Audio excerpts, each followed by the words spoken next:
अभिभाषण पर बोलने का मौका दिया। संवैधानिक पद पर आसीन राज्यपाल महोदय ने विधानसभा में जो भाजपा सरकार का गुणगान किया वो पारंपरिक है। माननीय राज्यपाल महोदय ने सरकार के पक्ष में इतना कुछ बोला कि जैसे राजस्थान स्वर्ग बन गया हो, लेकिन सच्चाई इससे कोसों दूर है। और इससे भी पता लगता है कि सरकार धरातल से प्रदेश की जनता से कितना दूर है। माननीय सभापति महोदय, प्रदेश की 8 करोड़ की जनता पिछले 2 साल से इस सरकार की गलत नीतियों से त्रस्त है, हर क्षेत्र में विफलता है। महोदय, मैं यहाँ विधानसभा क्षेत्र के बिंदुओं के संबंध में आपको अवगत कराना चाहता हूं। सभापति महोदय, अभिभाषण में बिंदु संख्या 16-28 में शिक्षा के संबंध में कई तरह की बातें की गई। ये क्या है? ये जो मिथ्या व निराधार है। ये गलत हो रहा है यार, ये ठीक मैं बताना चाहता हूं, मेरे विधानसभा क्षेत्र में 4-5 करीब 2 दर्जन स्कूलों को बोलो उसको कंडम में घोषित कर अन्यत्र जगह शिफ्ट कर दिया गया। वास्तविकता यह है कि सरकार व विभाग द्वारा जो सर्वे करवाया गया वो गलत करवाया गया, क्योंकि सारी स्कूलें जर्जर व कंडम नहीं है। कई स्कूलों के अंदर तो आज भी बैठने की व्यवस्थाएं हैं। गत सरकार में कई स्कूलों में कमरे व भवन बने थे, लेकिन पता नहीं किस तरीके से आपके अधिकारियों ने आनन फानन में उन सारी स्कूलों को जर्जर बताकर नेत्र शिफ्ट कर दिया गया। मैं आपको अवगत कराना चाहता हूं, उन स्कूलों में बैठने की व्यवस्था भी नहीं है जहां आपने शिफ्ट करी है। कई स्कूलों में तो वहां भी 2-2 ही रूम है। आप कैसे शिक्षा दे पाएंगे? 8 से 9 किलोमीटर की दूरियां आ रही है जहां पे आप लोगों ने शिफ्ट करी है। वहां बच्चे कैसे जाएंगे? छोटे बच्चे कैसे जाएंगे वहां पर? वहां पे कई स्कूलों के जहां मर्ज करी है उनके बीच में आपके नेशनल हाईवे आ रहे हैं, क्योंकि हमारे दौसा के अंदर 2 से 3 हाईवे हैं, उनके बीच में आ रहे हैं। आप बताओ छोटे बच्चे कैसे जाएंगे? कई स्कूलों के बीच में रेलवे लाइनें आ रही है, जिनमें अंडरपास भी नहीं है। आप बताओ बच्चे कैसे जाएंगे? मैं आपसे मांग करता हूं, अगर आप लोग इन स्कूलों में भवनों की व्यवस्था करी जावे और इन स्कूलों के जो मर्ज करे गए हैं उनके अभिभावक अरे बच्चे वहां जाना नहीं चाहते, वो अभिभावक वहां भेजना नहीं चाहते। हम आपसे निवेदन करना चाहते हैं अगर इन सारी स्कूलों को उसी स्थान पर रखा जावे।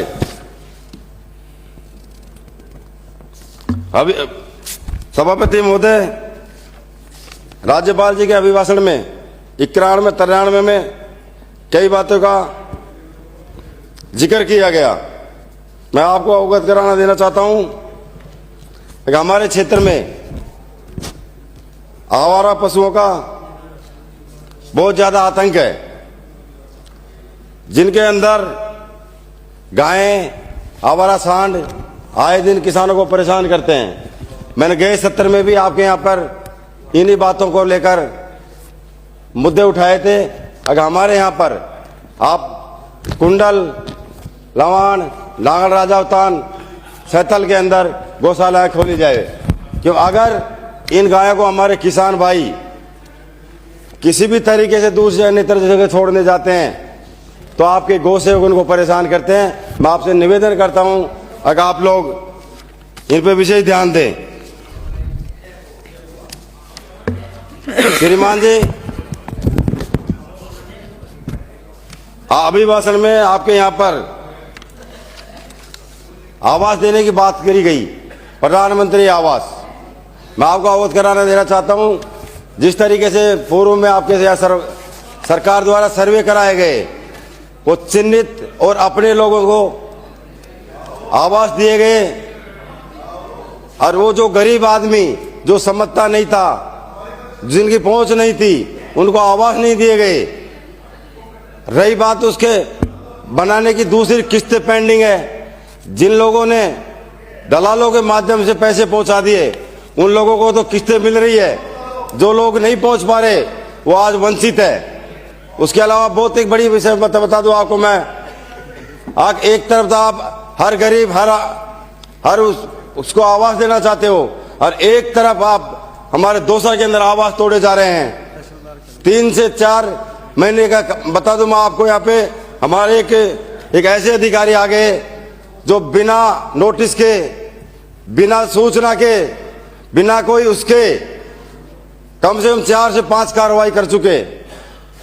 ओदायली गांव में उन्होंने बिना सूचना के, बिना उसके करीबन 4 से 5 मकान तोड़े गए, जिस चीज को लेकर मैं संबंधित डीएम से मिला, लेकिन डीएम ने भी ज्यादा इसमें कोई ध्यान नहीं दिया।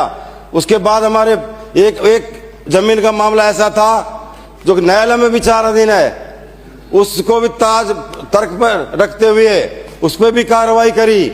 आज छोटे 2 साल के बच्चों तक को 151 में बंद रखा, 2 साल के बच्चों तक को भी 151 में बंद रखा। उसके बाद कल की घटना है, कल भी दौसा के अंदर मैं कहीं से निकल रहा था, इतनी भीड़ थी अगर आप सोच नहीं सकते हो। तहसीलदार बताओ, तहसीलदार इतनी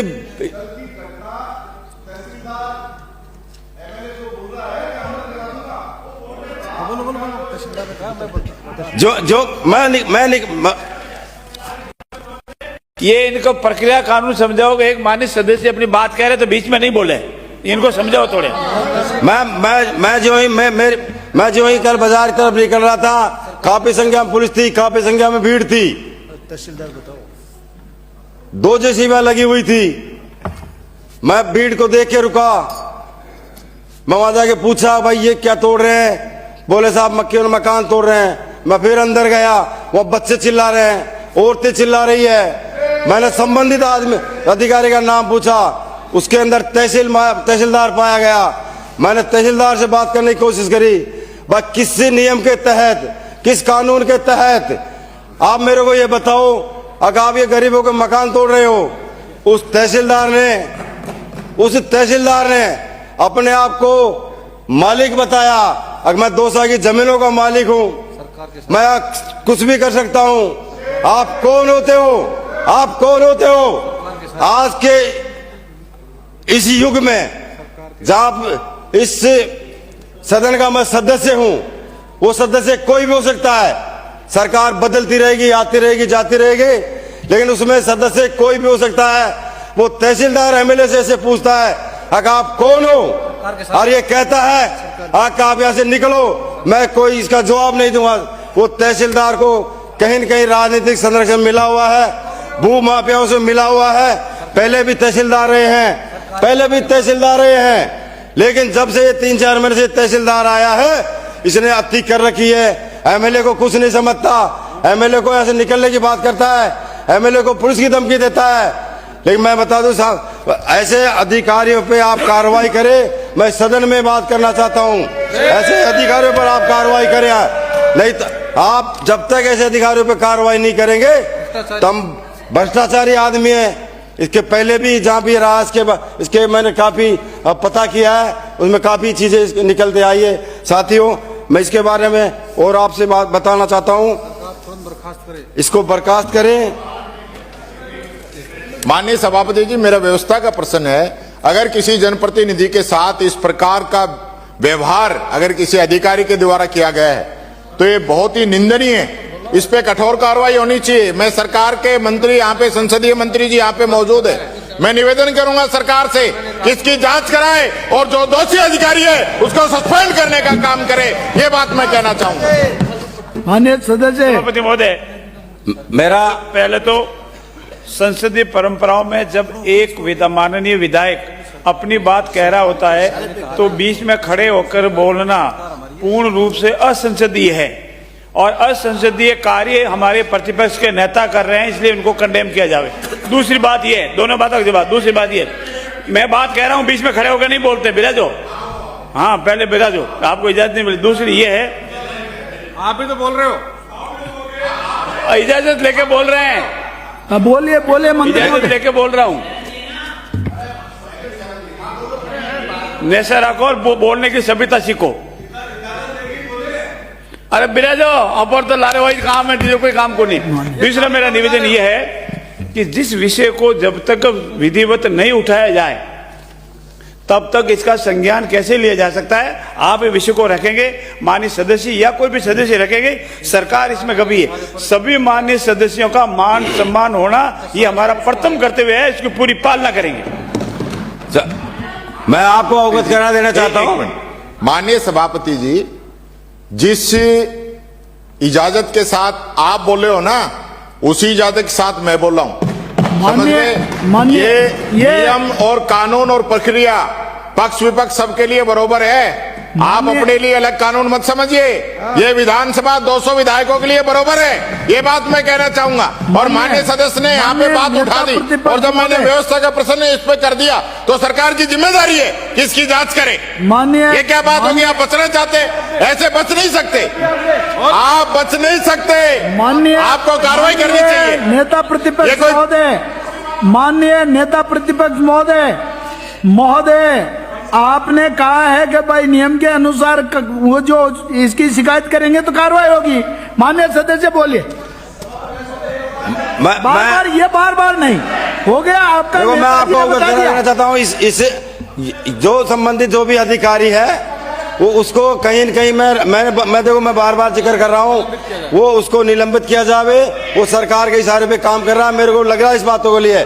ऐसे अधिकारी आज तक नहीं देखे हमने बहुत कार्यकाल देखे हैं साथियों। उसके अलावा मैं एक बहुत गंभीर विषय हो रहा है, हमारे यूआईटी आपने दी है, उसका मैं स्वागत करता हूं, आप लोगों को धन्यवाद देता हूं मैं उसके लिए। लेकिन विडंबना हो रहा है, आप ताले बजा रहे हो मंत्री जी, विडंबना हो रहा है। मैं बता दूं आपको, अब काम भी नहीं चला, उसका काम भी नहीं चला। आपके अधिकारी, आपके कर्मचारी यूआईटी के नाम पर वहां पे लूट खसोट कर रहे हैं, वसूली कर रहे हैं। वो आज जब तक दौसा में विस्तारित एरिया था, यूआईटी आ जाइए, कई कॉलोनाइजर थे पुराने जो स्कीम काट गए, वो चले गए। वो गरीब व्यक्ति, जो ऐसा ही व्यक्ति जो थे, कहीं से भी थे, वो आपके भरतपुर साइड के बहुत ज्यादा सीएम साहब के एरिया के भी हैं, मैडम साहब आपके एरिया के भी बहुत ज्यादा हमारे उधर। उन लोगों को चिन्हित कर करके वसूली की जा रही है, वो उनको मकान नहीं बनने दिए जा रहे, जबकि यूआईटी की तरफ से कोई आदेश नहीं है काम रोकने के। लेकिन वहां के जो कर्मचारी, पटवारी, ये तहसीलदार भी उन्हें मिला हुआ है, इसने टीम छोड़ रखी है, जाओ मकान रोको, और जहाँ माल आ गया जहाँ पे माल आ गया वहाँ पे काम चालू हो जाएगा। उसके अलावा मैं मेरा काफी समय ले लिया, मैं 2 मिनट के लिए और बात करूंगा आप थोड़ी सी आपके लिए।